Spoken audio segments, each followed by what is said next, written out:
చప్పట్లు కొడుతూ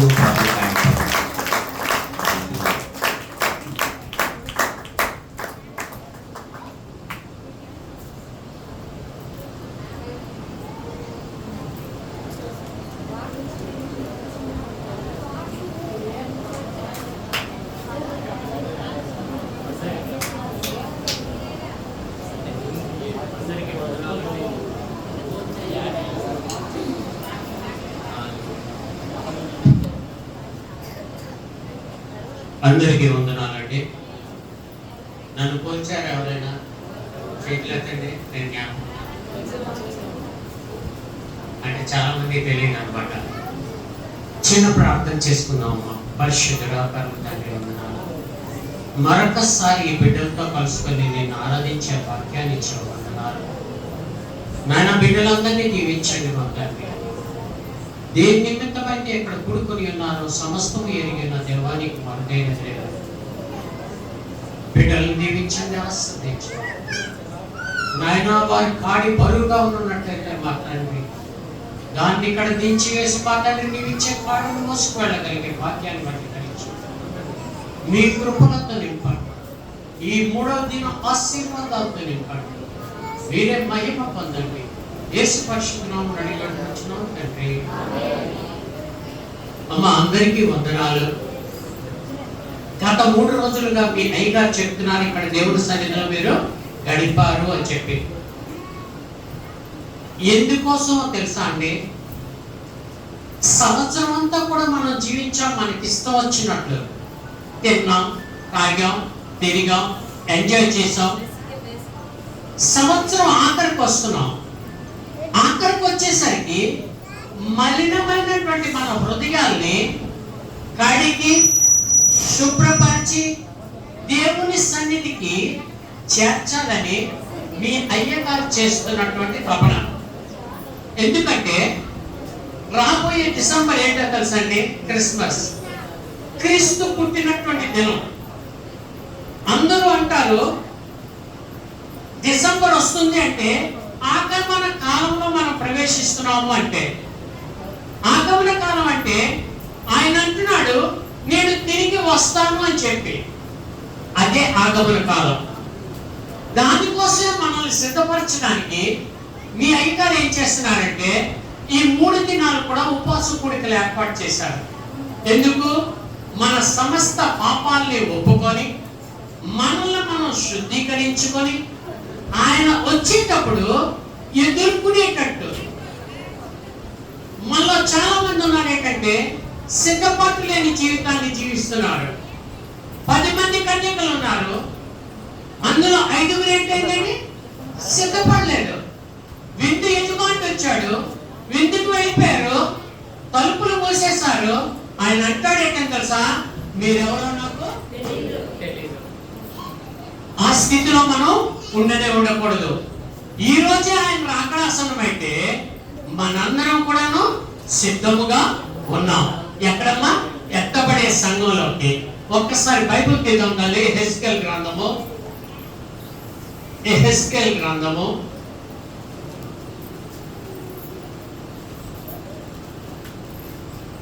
33వ అధ్యాయము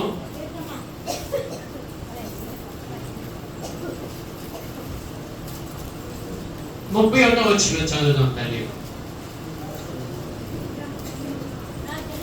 నా జనులు రాదగిన విధముగా వారు నీ యొద్దకు వచ్చి నా జనులైనట్టుగా నీ ఎదుట కూర్చోండి. నీ మాటలు విందురు కానీ వాటిని అనుసరించి ప్రవర్తింపరు. వారి నోటితో ఎంతో ప్రేమ కనపరుచుదురు కానీ వారి హృదయము లాభమును అపేక్షించుచున్నది. నీవు వారికి వాద్యము బాగుగా వాయించుచు మంచి స్వరము కలిగిన గాయకుడుగా ఉన్నావు. వారు నీ మాటలు విందురు కానీ వాటిని అనుసరించి నడుచుకొనరు. దేవునికి స్తోత్రం. హల్లెలూయా. చాలా చక్కగా చెప్తున్నాడండి. నీ జనులైనట్లుగా వారందరూ నీ ముందు కూర్చొని నీవు చెప్పినవన్నీ వింటారు.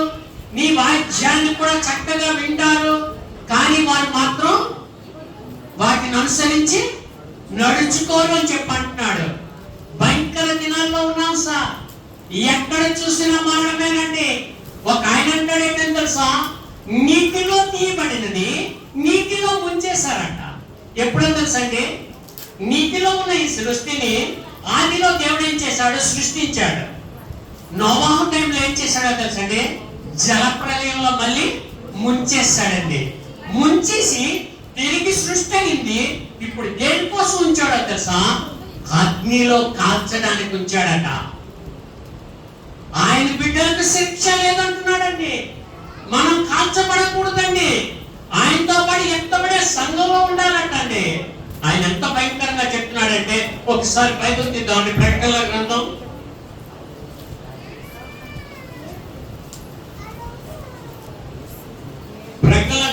15వ అధ్యాయము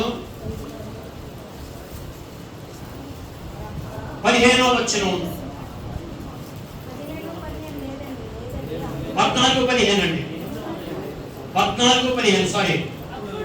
అప్పుడు మరి ఒక దూత దేవాలయంలో నుండి వెడలి వచ్చి భూమిపై పైరు పండి ఉన్నది, కోతకాలం వచ్చి ఉన్నది, నీ కొడవలి పెట్టిపోయమని గొప్ప స్వరముతో మేఘం మీద ఆసీనుడైన వానితో చెప్పాను.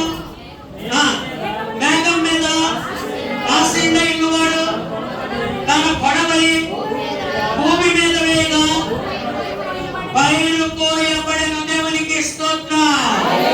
హల్లెలూయా. కోత దగ్గరికి వచ్చేసిందండి. ఆయన అంటున్నాడు ఏంటంటే తెలుసా, వెళ్ళండి, పక్కు పండిపోయింది, కోసేయండి అని చెప్పంటున్నాడు. కోసేసిన పంటని మేము చేస్తాం, పొలంలో పెడతాం. కోసేసిన పంటని మేము చేస్తాం, ఇంటికి తెచ్చుకుంటాం, లేకపోతే రోడ్డు మీద పెడతాం. ఆ పశువులతో ఏం చేస్తామంటే కళ్ళలో ఇది చేస్తాం, దుక్కుతాం, ఆ తర్వాత గింజలు తెచ్చుకుంటాం. కానీ ఇక్కడ ఏంటంటున్నాడు తెలుసా, కోసే అన్నాడు. ఆ తర్వాత ఏం చెప్తున్నాడు చూద్దాం ఒకసారి. 18వ వచనం. మరి ఒక దూత బలిపేట నుండి వెళ్ళి వచ్చాను. అతడు అగ్ని మీద అధికారం నందిన వాడు దేవునికి స్తోత్రం. నీళ్ళలో తీయబడినది నీళ్ళలో ముంచివేయబడింది.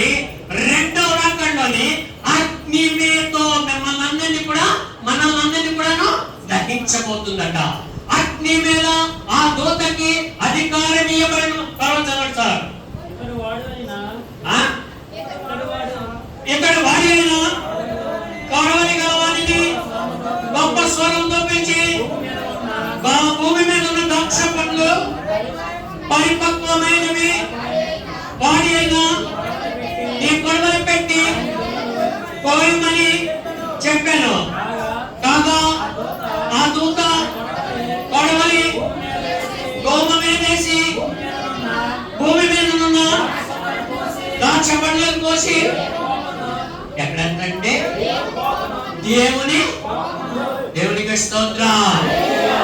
మనం ఎవరు కూడాను దేవుని కోపంలోకి రాకూడదండి. ఎందుకంటే క్రైస్తవ బిడ్డలు మన కోసం ఆయన ఈ లోకానికి వచ్చాడు, మన కోసం మరణించాడు. ఆయన అంటున్నాడే తెలుసా, నేను మరణించాను, తిరిగి వెళ్తున్నాను, మీకోసం స్థలాన్ని సిద్ధపరచడానికి నేను వచ్చి నాతో ఉండడానికి మిమ్మల్ని తీసుకువెళ్తానని భూలోకంలో చెప్పిన ఏకైక దేవుడు యేసయ్య. దేవునికి స్తోత్రం. ఆయన ఉగ్రత మన మీద ఉండకూడదండి. మనం శాపగ్రస్తులం కాదండి, విమోచింపబడిన వారమండి. మనందరం కూడాను ఆయనతో పాటు ఆయన సన్నిధిలో కూర్చొని తీర్పు తీరుస్తామంట. మీకు తెలుసా అంటే ఆయనతో పాటు మనం కూర్చొని ఏం చేస్తాం, తీర్పు తీరుస్తామంట. నా తర్వాత చదువు నాయన. తొట్టెలో వేసను, ఆ ద్రాక్షల తొట్టె పట్టణమునకు వెలుపట తొక్కబడెను. 100 కోసుల దూరము గుర్రముల కళ్ళముల మట్టుకు ద్రాక్షల తొట్టెలో నుండి ఏటి ప్రవహించిందంటే వేసింది ఏంటంటే ద్రాక్షలు వేసారంటే, తొక్కారండి, ద్రాక్ష రసం రావాలి. ఏంటి వస్తుందండి, రక్తం వస్తుంది. పాపుల రక్తం ప్రవహిస్తుందట. భయంకర దినాల్లో ఉన్నాడు చూస్తున్నామండి. ఎక్కడ చూసినా అగ్ని. ఎలాగంటే గాజా కొట్టబడుతుంది. కొన్ని వందల మంది చచ్చిపోయారండి. వారి రక్తం అంతా కూడా పెంటలాగా జరుగుతుందండి. వారి శవాల్ని ప్రొక్లైనర్తో గొయ్యతన్ని అందులో కట్ల కట్టి చేసేస్తున్నారు. అంచకాలంలో ఇది జరుగుతుందన్న చూపెడతానుండండి దాన్ని కూడాను. అయితే మన శవాలు మాత్రం అలా చల్లబడకూడదు. కరోనా వచ్చిందండి, ఎంతో మంది ధర్మంతో చనిపోయారండి. కానీ క్రీస్తు బిడ్డలు మాత్రం చనిపోలేదు. ఎందుకో తెలుసా? మనం క్రీస్తు బిడ్డలు. ఆయన చేతి కింద మనల్ని అందరినీ కాచి కాపాడుతానన్న దేవుడు. కాబట్టి మనం అంటున్నాం కదా, ఆ ద్రాక్ష దొడ్డులో మాత్రం మనం ఉండకూడదు.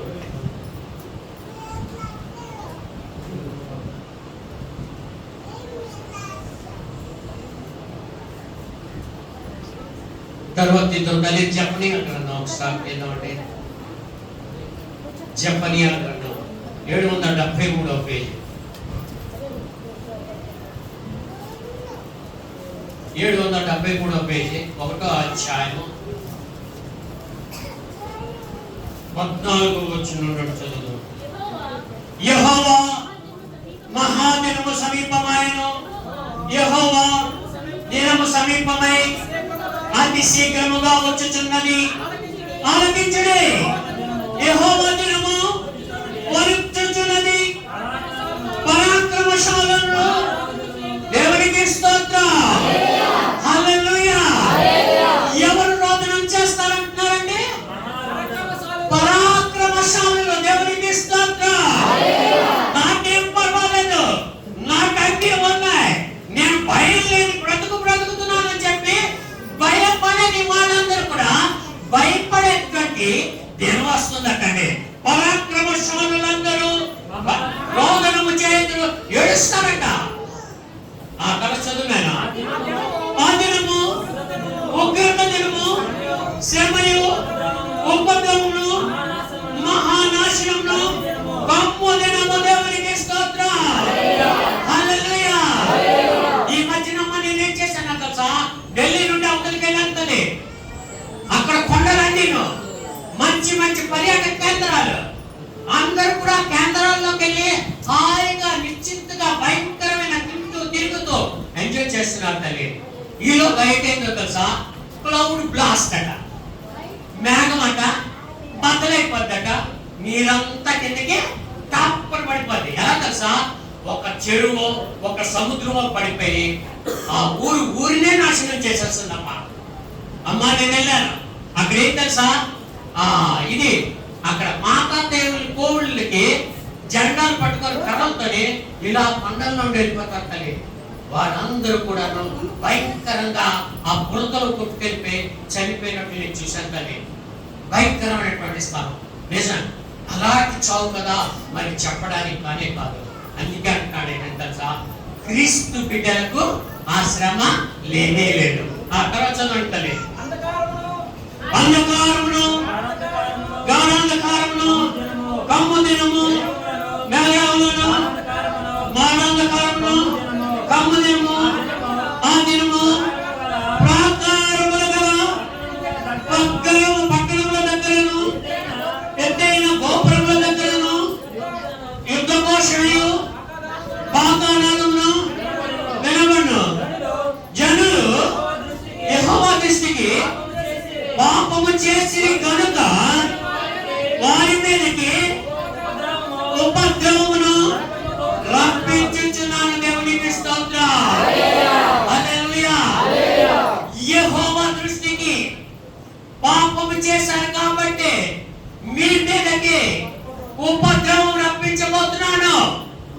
నేను ఎంతో మంది అయ్యా యేసయ్య నమ్ముకోండి, ఏకా మీ దేవుడిని మేము ఎందుకు నమ్ముకోవాలని చెప్పన్నాడు. నేను కూడా అలాగే భయంకరమైనటువంటి తన్నులు తిన్న తర్వాత ఈనాడు యేసయ్య దగ్గరికి నేను వచ్చేసాను. ఆ దినం కూడా ముందే నీ జీవితంలో చీకటి కాలకు ముందే వెళ్తుండగానే ఆ మహిమగల దేవుణ్ణి చూడమంటున్నాడు. పట్టణాలు, ప్రాకారాలు ఎన్నున్నా సరే నిన్ను మాత్రం నీవు కాపాడలేవు. ఒకవేళ యేసయ్య నీతో ఉంటే మాత్రం నువ్వేం చేస్తావంటే రక్షింపబడతావు. దేవునికి స్తోత్రం. చదువుతానే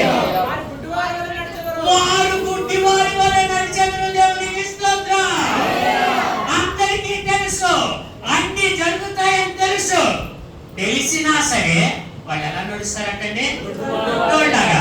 నేను చూడలేదు, అక్కడ కసుతూ ఉంటది, ఆడు చూశాడు, కానీ చూడడానికి వెళ్ళి దాని మీద కాదేస్తాడు. దేవునికి స్తోత్రం. మన జీవితం కూడా అలాగేస్తున్నామమ్మా. అయ్యగారు అన్ని అంటున్నారు. 3 రోజులు ఏం చేశారంటే ఉపవాస కూడికలు పెట్టారు. అంటాడంటే తెలుసా, మీ వస్త్రములను కాదు, ఏంటి చెప్పుకోమంటున్నాడండి?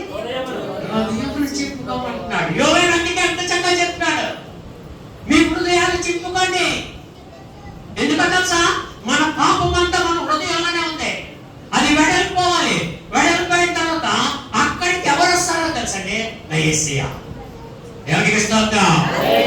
ఎప్పుడైనా ఆయన ఎక్కడికి వచ్చేసాడో మనకి మరణం లేదు, మనం నిత్య జీవుల్లోకి ఎంటర్ అయిపోయినట్టే.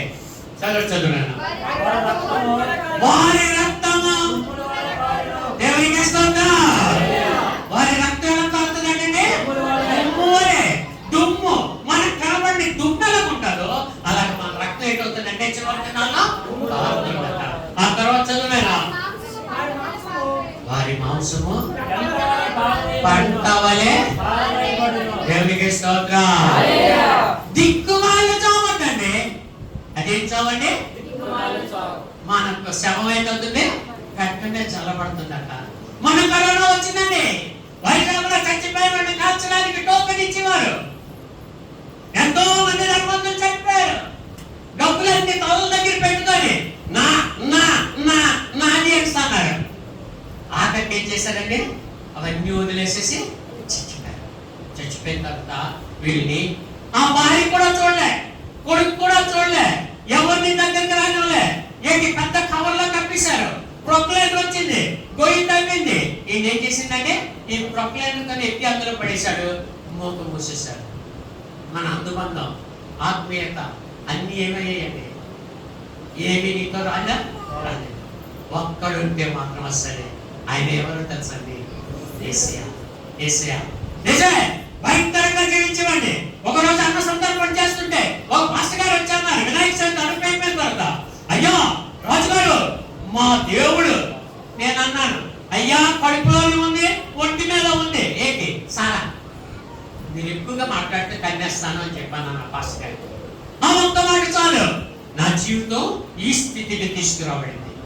దేవునికి స్తోత్రం. హల్లెలూయా. నేను ఏ స్థితిలో ఉన్నానంటే, నేను ఏ స్థితిలో ఉన్నానంటే నిజంగా చెప్తాను, మంచి ఉన్నత స్థితిలో ఉన్నానండి. నేను మంచి ఉన్నత స్థితిలో ఉన్నాను. ఎందుకో తెలుసా, నాకు బట్టలు లేవు, తిండి లేదు, ఆఖరికి అప్పుల పాలైపోయి రోడ్డు మీద చావును వెతుక్కుని వెళ్తున్నాను. నన్ను ఆ దేవుడు రక్షించి నిజంగా. ఎందుకో తెలుసండి, నేను యేసయ్యని నమ్ముకున్నాను. ఎలాగో తెలుసండి, ఆయన అంటాడు పాస్టర్ గారు, నేను చావుకు వెళ్తుంటే అయ్యా రండి మా యేసుని చూపడతాను, మొన్నే మీకు చెప్పాను కొడతాను అని చెప్పి మళ్ళీ నన్ను ఎందుకంటే మీ దేవుడి దగ్గర తీసుకెళ్తున్నానని చెప్పాను. ఆయన అంటాడు, నా యేసయ్య నీ జీవితాన్ని మారుస్తాడు. నిజమే, నేను ఈ స్థితిలో ఉన్నానంటే దానికి కారణం ఏంటో తెలుసండి, ఆ దేవుడు ఇచ్చిన కృప. నా 2 బిడ్డలకి పెళ్ళిళ్ళు చేయాలనుకున్నాను. అయితే అందరూ అన్నారు ఏంటంటే, ఒక ఆయన అంటాడు, నీ కొడుకు ఏంటి కట్నం కావాలంటే నిజం చెప్పమంటారా అని చెప్పాను. చెప్పండి, నా కొడుకు ₹1 కూడా కట్నం అక్కర్లేదని చెప్పాను. ఆయన అంటాడు, ఈ కొడుకు ఏదో రూపం ఉంది అందుకే ఏంటి కట్నం వద్దు అంటున్నాడు. నా కొడుకు మంచి బ్యూటిఫుల్, నా కొడుకు ఇద్దరు కూడాను మంచి హీరోలు ఉంటారు, దాంట్లో డౌటే లేదు. కావాలంటే నాకు కెమెరా ఉంది చూసుకోండి పిల్లలు. ఆయన పుట్టిన పిల్లలు కూడా జమ్. అయితేనండి ఆయన విడిచిపెట్టాను, దేవుడిని ప్రార్థన చేయడం మొదలుపెట్టాను. తండ్రి నువ్వెవరి దగ్గర తీసుకోవద్దన్నావు కాబట్టి ఈ మాట చెప్పాను. అడెవడో ఇలా చెప్పి వెళ్ళిపోయాడు తండ్రి అని చెప్పాను. అంటే ఆన్లైన్లో పెట్టాను. నా కొడుకుని పెద్ద కొడుక్కి కేజీ బంగారం ఇచ్చి అబ్బాయిని ఇచ్చాడు దేవుడు. దేవుడికి స్తోత్రం. నా చిన్న కొడుక్కి 600 గ్రాములు ఒక ఇంటినిచ్చి పిల్లనిచ్చాడు దేవుడు. వాళ్ళిద్దరు కూడా మంచి మంచి ఉద్యోగాలు చేసుకుంటున్నారండి. ఎందుకో తెలుసా అండి, నేను దేవుడికి వాగ్దానం చేశాను. ఏంటంటే తెలుసా, ఇచ్చేవాడుగా ఉంటాను, నేను ప్రకటించేవాడుగా ఉంటాను, ఎక్కడికి వెళ్తాను అక్కడ నా సాక్ష్యాన్ని తెలియజేస్తాను, అనేకులను నీ తట్టు తిప్పుతాను తండ్రి అని చెప్పి దేవుడిని వాగ్దానం చేశాను. ఆ వాగ్దానం ప్రకారం నా జీవితంలో అనేకులకు దేవుని గురించి తెలియజేస్తూ కొండలు పుట్టలు ఏమీ లేవు, అనేక స్థలాలు. మీకు చెప్తానంలో 5వ తారీఖున నేను పూరీలో వెళ్తున్నాను. 5, 6 అక్కడ పూరీలో వాడబడతాను. అదిగో రైల్వే టికెట్స్ కూడా ఉన్నాయండి. అంతే కదండి, డిసెంబర్లో కలెక్టర్ ఉందండి. సువార్త ప్రకటించడానికి వెళ్తున్నాను. ఎందుకో తెలుసండి, ఆయనను ఆశ్రయించి వాడికి ఏ మేలు పొదుపై ఉండదు. ఆశ్రయిస్తున్నాడు తల్లి. 3 అంతస్తుల బిల్డింగ్ ఉంది, పెద్ద కారు ఉండేది, మొన్న అమ్మేశాను. ఎందుకో తెలుసా, అన్నీ ఉన్నాయి, అన్నీ ఉన్నాయి, అనుభవించడానికి లేదు. తెల్లారి బేమేశ్వరు అన్నీ ఉన్నాయి. తెల్లారి వేసి ఒక 2 ఇడ్లీలే తినాలి, మధ్యాహ్నం ఇంత అన్నమే తినాలి, రాత్రికి ఏమి తినకుండా పడుకోవాలి. రాత్రి ఏమి తినలేదు, పడుకున్నాను. తెల్లారి వేసి అంబలు తాగేసి ఇక్కడికి వచ్చాను. మళ్ళా వస్తూ దారిలో కొబ్బరి మండ తాగి ఒక కప్ కాఫీ తాగి ఇక్కడికి వచ్చాను. అయినా చూసారు ఎలా వాడబడుతున్నాను. దేవునికి ఇస్తాను, దేవునికి ఇస్తాను. నీరసం ఉండదు నీ బ్రతుకులో, అధైర్యం ఉండదు, శ్రమ ఉండదు, కష్టం ఉండదు. ఆయన సన్నిధిలో ఉన్నంత వరకు నువ్వేటవుతావు తెలుసా, వెలిగింపబడుతూనే ఉంటావు, వెలిగింపబడుతూనే. చదవమ్మా ఒకసారి. యెహోవా ఉగ్రత దినమున తమ వెండి బంగారములో వారిని తప్పించలేకపోవను. రోషాగ్ని చేత భూమంతయు దహింపబడును. హఠాత్తుగా ఆయన భూనివాసులందరినీ సర్వనాశనం చేయబోతున్నాడు. దేవునికి స్తోత్రం. హల్లెలూయా. సర్వనాశనం చేయబోతున్నాడు. అందులో మనం ఉన్నామా? మనం ఉన్నామా? ఈ 3 రోజులు దేవుని సన్నిధిలో ఉన్నాం. మనం 3 రోజులు దేవుని సన్నిధిలో ఉన్నామంటే ఆయనతో పాటు ఉన్నాం, ఆయన మనతో పాటు ఉన్నాడు. దేవునికి స్తోత్రం. ఆయన మనతో పాటు ఉగ్రత దినాన్ని తప్పించబోతున్నాడు. అమ్మ 2వ అధ్యాయం 3వ వచనం చదువుతుంది.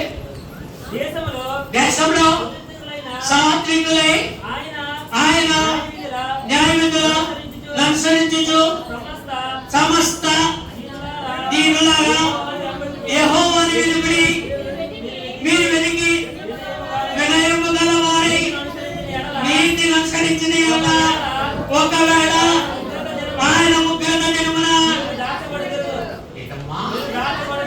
మళ్ళీ చదువు నాయనా, గట్టిగా చదువుతండి. ఎంత చెప్తున్నాడు తెలుసా, వినయము గల వారి నీతిని అనుసరించిన యెడల ఒకవేళ ఆయన ఉగ్రత దినమున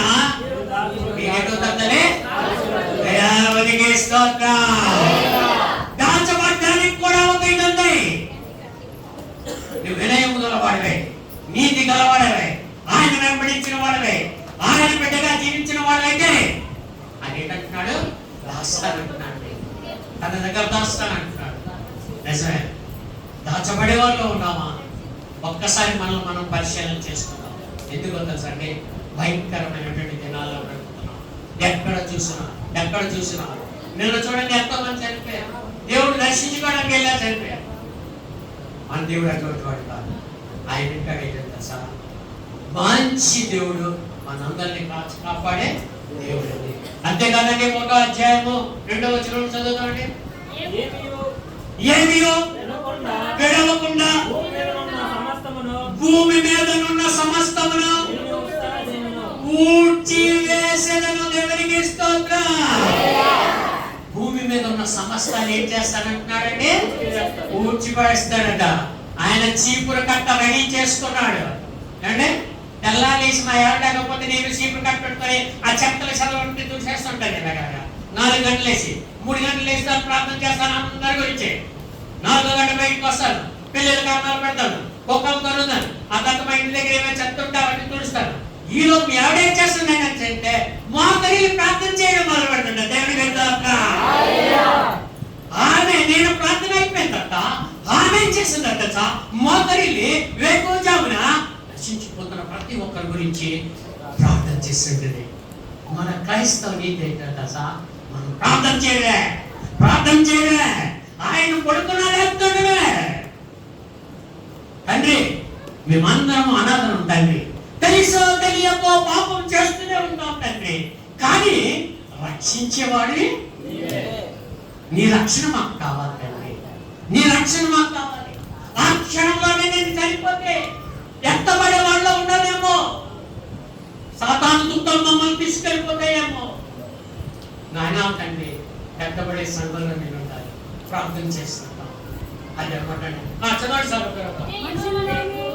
ఇదే యెహోవా వాక్కు, మనుషులనేవి పశువులనేవి నేను ఉంచివేశాను, ఆకాశ పక్షులనేవి సముద్ర మత్స్యములేవి దుర్జనులనేవి వారు చేసిన అపవాదములనేవి నేను ఉంచివేశాను.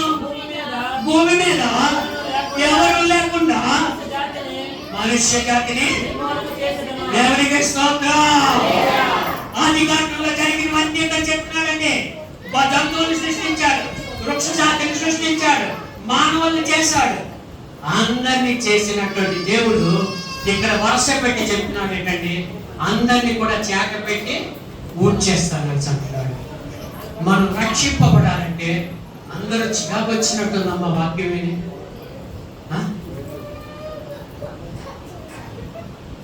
ఊడ్చి వేసేస్తానంటున్నాడు. ఆ ఊడ్చే వారిలో మనం కూడా ఉన్నామా? ఈ రోజు మనం జ్ఞాపకం చేసుకోండి. ఎక్కడ ఉంటే మనం ఓడ్చబడమో ఒక్కసారి చూసుకుందామండి. సామెతల గ్రంథం 8వ అధ్యాయం 34వ వచనం నుండి చదువు.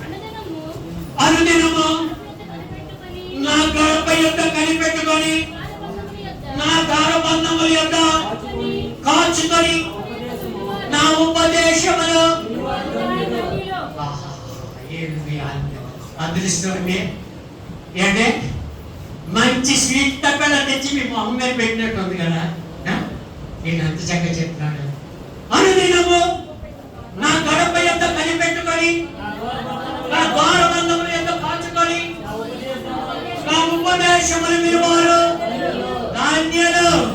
తర్వాత నన్ను కనుగొనవాడు జీవమును కనుగొను, యెహోవా కటాక్షము వానికి కలుగును.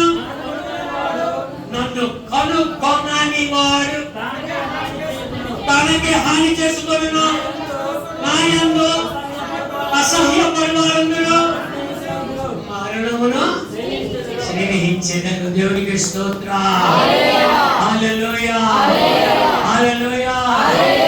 అతని గడప దగ్గర ఉన్నారండి మీరందరూ, ఆయన వాక్కులు వింటున్నారండి మీరందరూ. ఎంతటి అదృష్టవంతులండి. ఆయన పిల్లడైతే కటాక్షం వారికి కలుగుతుందట. కటాక్షం ఎవరి కటాక్షం అండి? యేసయ్య కటాక్షం అండి. నిజమే. కటాక్షం లేని వాళ్ళు ఎంతో మంది అండి, ఎంతో మంది ఉన్నారు అండి. మరణం సడన్ గా వెళ్తూ గుద్ది చచ్చిపోతే మా ఆవిడంతది ఎంత ముసలినా కొడుకు పట్టేసుకొని వెళ్ళిపోతాడు. ఇట్లా బాబు అక్కడికి సార్ ఎన్నికలే వెళ్ళినా ఒక అమ్మ వస్తుంది అని చెప్పాను. 100 కిలోమీటర్లు వెళ్ళిపోతున్నామని సార్ నేను అనుకున్నానండి. నేను అనుకున్నానా నా ముందు దోతలు అవుతున్నాయి. దేవుడికి స్తోత్రం. వాక్యం చెప్పడానికి నా బిడ్డ అవుతున్నాడు. ఆయన ముందు నన్ను దోతలు పంపించు, వెనక ఎవరు పంపిస్తాడని తన యొక్క శక్తిని పంపిస్తాడు. దేవుడికి స్తోత్రం. నన్ను ఎత్తు పట్టుకుంటారట. చదివారంట ఆ విషయం. వాక్యం కీర్తన గ్రంథం 91వ అధ్యాయం ఒకసారి.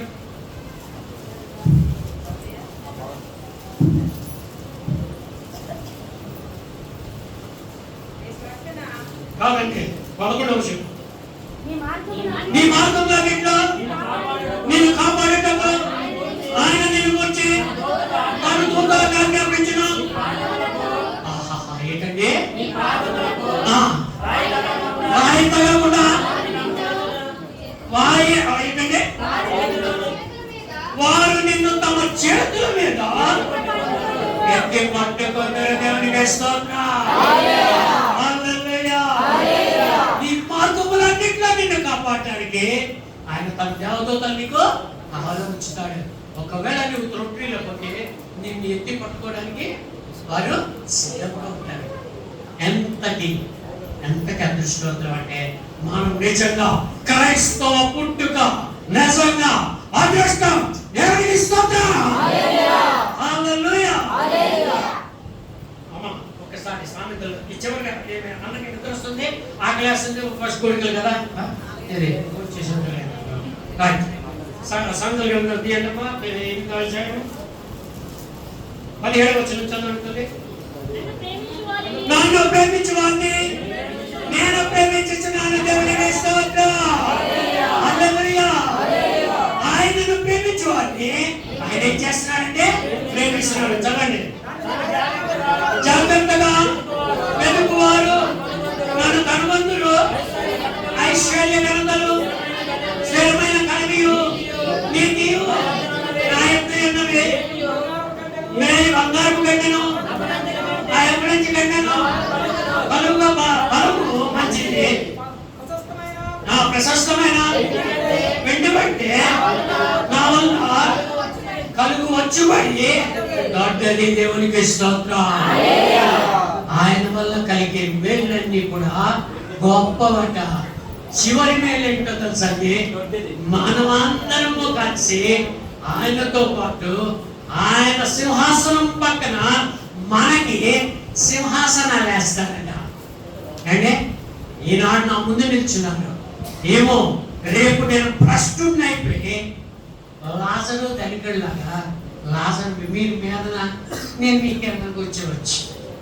అయ్యా నాకు ఉన్నారు ఇంకో ముగ్గురు, ఇక్కడికి రాకుండా ఎవరినైనా పంపించాను అడగచ్చు.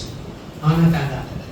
అంటే ఒకవేళ నేను చెప్తున్నాను, అనుక్షణం ఏం చేయాలో తెలుసండి, భయపడుతూ ప్రభువుని అడుగుతూ, తండ్రి నా మరణము తర్వాత నేను రెండోసారి నిన్ను చూడాలి. నా రక్తము తొట్టెలో కొమ్మబడకూడదు, నా మాంసము పెట్ట మీద చల్లబడకూడదు. తండ్రి నేను నీ సన్నిధిలో గడిపాను, నీతో గడిపాను, నేను నీతో ఉన్నాను, నేను నీ బిడ్డని, నీతో పాటు కూర్చుంటాను, నీ రాజ్యపాలనలో నేను కూడా సహదాసుని ఉంటాను. ఎంతమంది ఈ యొక్క నిర్ణయం గట్టిగా పట్టుకుంటారు? ఎందుకో తెలుసమ్మా, తెల్లవారులేసి అందరూ ప్రార్థన చేస్తారు, దేవా గోవా ఆమెనని చెప్పి. అంతే కదమ్మా. అందుకని ఎక్కువ ఏం చేస్తారా? చేస్తున్నారా? నేను చెప్తున్నానేమో నా మోకాళ్ళ మీద ఎంత స్థాయిలు ఉంటాయి. ఎందుకో తెలుసా? ఎంతమంది ఉన్నారో, ఎంతమంది ప్రార్థన చేయమన్నారో, ఎన్ని స్థలాలకు వెళ్ళానో వాళ్ళందరి గురించే ప్రార్థన చేస్తాను. భీమవరం వెళ్ళాను, గుడివాడ వెళ్ళాను, ఏంటంటే మన ఏంటంటే ఉప్పాడు వెళ్ళాను, కోటూరు వెళ్ళాను, తర్వాత వచ్చి ఎక్కడంటే ఏంటంటే మొన్న ఇక్కడ ఏదో ఊరు వచ్చాను, తర్వాత వచ్చి శ్రీకాకుళం దగ్గర ఏదో ఊరు వెళ్ళాను, ఈ రోజు ఇక్కడికి వచ్చాను, రేపు పూరి తిరుపతి వెళ్తున్నాను. ఆ తర్వాత వచ్చిన తర్వాత నేనేం చేస్తానో తెలుసమ్మా, భీమవరం మళ్ళీ వెళ్ళిపోతున్నాను. ఎందుకో తెలుసా? నన్ను రక్షించుకున్నవాడు నా ద్వారా అనేకులకు తన సందేశాలను అందించి అనేకుల హృదయాలను రగిలించి దేవుని చెంతకి నడిపించాలనేటువంటిదే ఆయన కాలం. ఇదిగోటండి, నాకు షుగర్ ఎక్కువైపోయి నా కాళ్ళలో ముక్క తీసినారు. ఇక్కడ ఇదిగో భయంకరమైన కింద కాళ్ళలో నరాలు అన్ని కట్ చేశాడు. సంబంధం నడలేరు కూడా. ఓల్డెన్ డేస్ లో కింగ్ లాగా నడిచేవాడిని. ఒరి నీ కింగ్ తనం తీసేస్తాను అని చెప్పి దేవుడు ఏం చేశాడు అంటే, కొంచెం తప్పిపోతున్నానండి, దారి తప్పుతుంటే నన్ను సరైన మార్గంలో పెట్టాలని దేవుడు ఆ శ్రమ ఏర్పాటు చేశాడు. ఈ రోజు మళ్ళీ శక్తిని ఇచ్చాడు. అనేక స్థలాలకు వెళ్ళి మళ్ళీ స్వార్థం ప్రకటిస్తున్నాను. నా గురించి మీరు ప్రార్థన చేయండి, మీ గురించి నేను ప్రార్థన చేస్తాను. మరణము తర్వాత మనిద్దరము కలుసుకోవాల్సిన స్థలం ఎక్కడో తెలుసా అండి? ఎక్కడండి? పరలోక రాజ్యంలో. దేవుడు మిమ్మల్ని దీవించును గాక. ఆమేన్. అందరూ కూడాను మన ఊర్లో మన చుట్టూ ఉన్న ప్రతి ఒక్కరి గురించి ప్రార్థన చేద్దాం. మన కొడుకు, నా కూతురు, నా చెల్లి, నా అన్న అని అంటే దేవుడు అంటాడు, నువ్వు నాకు అంటాడు. నా అన్నావు కాబట్టి నువ్వు నాకుతుండే అని అంటాడు. నువ్వు అందరి గురించి ప్రార్థించి నీకేంటి కావాలో ఎవరికి తెలుసండి? వ్యాధి కాకుండా తెలుసండి. నేను నిద్రపోకూడదు, మిమ్మల్ని నిద్రపోకూడదు. దేవుడు మిమ్మల్ని దీవించి ఆశీర్వదించేవారు.